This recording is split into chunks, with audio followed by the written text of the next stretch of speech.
Bonjour à tous et bienvenue. Aujourd'hui, je vais vous parler d'un tableau qui s'appelle Autoportrait avec la mort jouant du violon de Arnold Böcklin.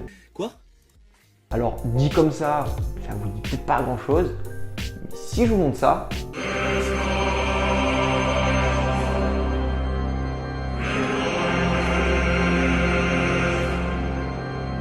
voilà, le tableau de cette reine là, c'est celui dont on va parler aujourd'hui. Alors, d'abord pour comprendre l'œuvre, on va d'abord parler de l'auteur, ok? Alors, le papa de ce tableau, il s'appelle Arnold Böcklin et il est né en 1827 en Suisse. Alors, vous allez voir, il a un parcours super simple, vraiment pas compliqué. Faux! C'est faux. Totalement faux! Pas du tout ça! Non! J'ai envie de te dire menteur! Menteur! Il va partir de Suisse pour aller étudier l'art en Allemagne. Ensuite, il va partir de l'Allemagne pour aller s'établir à Rome et se marier et vivre et travailler pendant 7 ans. Ensuite, il va retourner en Allemagne pour devenir enseignant, pour finalement quitter l'enseignement en Allemagne et retourner vivre en Italie. Mais oui, c'est clair. Alors pendant cette nouvelle escale en Italie, il va en profiter pour voyager, aller visiter Naples, Pompéi et approfondir ses inspirations artistiques. Alors ce qui est hyper important de savoir sur sa vie, c'est qu'en 1870, il va avoir une fille qui va décéder peu de temps après sa naissance. Et environ une dizaine d'années plus tard, il va repartir vivre en Suisse. Cependant, atteint de ce qu'on appelle à l'époque une maladie apoplectique, il va finalement repartir de Suisse pour aller Mamma mia! Spaghetti. Here we go! Waha!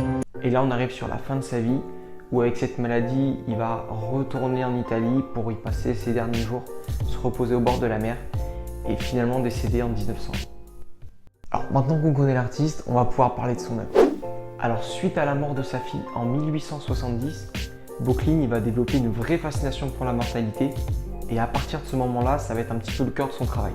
D'ailleurs, c'est pour ça qu'avant 1870, les œuvres de Böcklin vont ressembler à ça.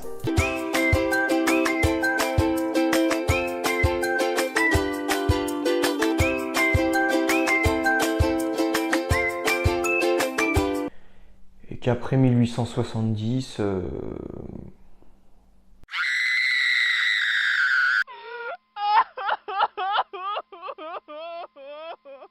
bon, je vous rassure, toutes ces œuvres ne vont pas ressembler qu'à ça.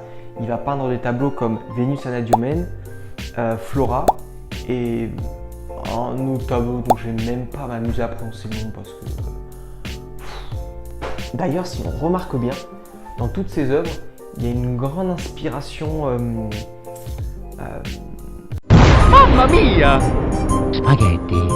Here we go!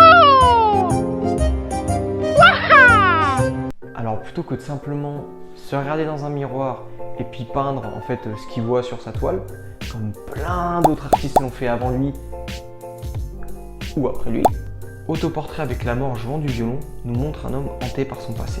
Böcklin ne se regarde pas lui-même. Au lieu de cela, il écoute les paroles envoûtantes de la mort avec ce spectre qui est perpétuellement dans son dos. Le violon de la mort ne comporte qu'une seule corde, comme pour montrer à Böcklin que la vie est fragile, qu'elle ne tient qu'à un fil et que une fois la chanson terminée, la vie de Böcklin le sera aussi. Voilà, c'est tout pour aujourd'hui sur Autoportrait avec la mort jouant du violon et sur Arnold Böcklin. Alors je sais qu'il y a encore plein de choses à raconter sur cette œuvre et sur cet artiste, mais on y passerait des heures, c'est pas le but, enfin...